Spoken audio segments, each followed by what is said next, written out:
Good morning everyone. Ayan, mga kumare. Good morning, good morning. Ayan, tatay naglalakad. Papunta siya sa garden nila. Kasi mag-harvest siya ng pananim niyang pechay. Ayan na siya.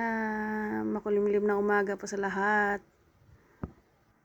Ayan na si tatay. Ka-harvest na siya ng pechay. Kalalago lang ng pechay ni tatay. Ayan. Dami po silang tanim dyan. Tataba ng mga pechay. Green na green talaga. Ayan.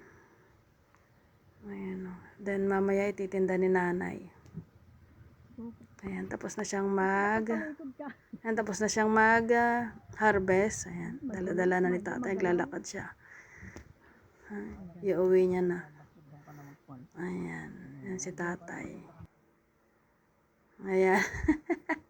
Ang tatay ko, bit-bit niya yung hinarvest niyang pechay at konting pipino sa talong. Ayan. Ayan, pauwi na si tatay. Ayan. I-prepare nila yan. Tapos sa kabila. Ayan na si tatay.